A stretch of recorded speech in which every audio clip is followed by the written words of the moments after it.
Call it a crack or a fissure or a chasm or simply the beginning of the end of a dark chapter in American history, but MAGA has a few problems. Let's start with Fox News and Pete Hegseth. Six-pack Pete used to come to work at Fox drunk. At least that's what his coworkers said, and the woman he held in a hotel room against her will that he had to settle with later.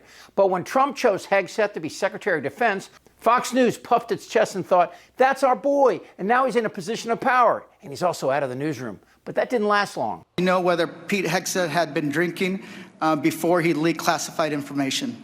I don't have any knowledge of Secretary Hegseth's personal habits. So this is the guy that peddles in garbage. This is like, and I know Pete can relate to this, this is like getting drunk, driving your car into a lamppost, and blaming the lamppost. Hegseth opened up his reign as King Clusterfuck by texting classified war plans like a 13-year-old on Instagram. Then, after the disastrous retreat where generals were forced to attend and listen to Trump ramble like the mentally crippled skin tag that he is, Six-Pack Pete upped the ante and failed again. Hegseth has demanded that going forward, journalists must sign a pledge not to gather any information, including unclassified reports, that hasn't been authorized for release. The order forbids journalists from soliciting tips, photographing, or even sketching what they see inside the Pentagon. In other words, take what we give you or else. So this is the guy that peddles in garbage. Hegseth then outlined the punishment for the media who failed to obey the new policy. They're going to lose their press credentials and no longer have access to the Defense Department, which is the largest department in the U.S. government. Now, as you might imagine, the major networks said, go fuck yourself. The New York Times, The Atlantic, CNN, The Guardian, they all stood aligned with the First Amendment freedoms. The surprise, however, is Fox. They've joined the rest in telling Hegseth and Trump to go fuck yourself. But that's not all. Mike Johnson, who's so far up Trump's ass that his face is on milk cartons, was pressed by Chad Pergram. He's Fox News' senior congressional correspondent on why Congresswoman-elect Adelita Grijalva, a Democrat from Arizona, hasn't been sworn in yet. Because she promised to be the deciding vote and the release of the remaining Epstein files? That seems likely. And notice that Johnson doesn't even answer the question. Here's the question and Johnson's non-answer. You said last week that you would swear in Adelita Grijalva whenever she wants. She's written a letter to your office. You've not sworn her in. I understand about pro forma sessions, but doesn't your resistance to not swear her in add fuel to the fire that this is about the Epstein files? This is another partisan manufactured thing. Is it a serious problem? Yes. I have sat with the victims, some of the ladies who bravely have come forward and talked about the horrors that they sustained because of traffickers on Epstein Island and all the things he was involved in. Everybody involved in that should have the full weight of justice descend upon their head. And we're all for that. We want every single person who had anything to do with that to be exposed. But there's as many as 1,000 victims estimated. That's what the victims say. There may be 1,000 women who were made to suffer these unspeakable harms because of this. Many of them were underage at the time. They have not all chosen to come forward like some of these other brave women have for obvious reasons. And we have to make sure that when the files are released, their names are redacted so they don't suffer further harm. We have a duty and a responsibility. I mean, if you really wanted to get the Democrats, Mike, redact the victims' names, open the files, and put it on the internet. That's what Ro Khanna wants. You see, Epstein is causing MAGA to crack. Release the list. Seriously, we need to release the Epstein list. That is an important thing. Like, look, where's the Epstein files? Boo, can't find them. Don't exist. Like, they can get away with man. Oh, yeah. Did she tell you at all that your name appeared? I mean, we as the American people deserve to have every Epstein file released with no redactions whatsoever, period. Correct. They got to make it right. And we, the American people, ran on transparency. We deserve to see the entire client list, every document the government has regarding the Epstein files. I kept my underwear on. Are you still talking about Jeffrey Epstein? But that's not the only crack. When Dairy Queen, Boebert, and Mace demanded the files be released, the whole nature of MAGA began to unravel. Mace, who was sexually assaulted, has stood behind Trump even after 24 women claimed he assaulted them, and one woman, Jean Carroll, won in court and Trump has to pay her $90 million. But the Epstein files, with young teens testifying that Trump and Epstein assaulted them, has pushed her away. And like Dairy Queen, she and other Republicans are standing up and demanding the files. Everywhere I go in my district, everyone is so angry at Mike Johnson.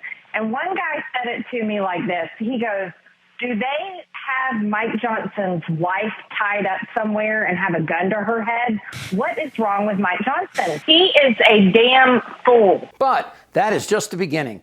Marjorie Taylor Greene, who is a walking contradiction, is sounding less and less like the woman who saddled up next to Trump and seemed like a permanent MAGA stalwart. But now Dairy Queen is fighting against the Trump budget, which she admitted she hadn't even read before voting. Congresswoman, you say in full transparency you didn't know that this was in there, and now you're shining a light on it. How did you not know that it was in there, and how'd you find out about it? Well, we don't get the full bill text until very close to the time to vote for it. And so that was one section, that was 2 pages that I didn't see. I gotta admit, that kind of impresses me. Dairy Queen first opposed the big, beautiful bill because the bill forced states like Georgia to accept AI growth in her state at a federal level, and then she realized it would cost her constituents jobs. So then she said she wouldn't vote for the new bill after the House and Senate Conference Committee because it kept that provision.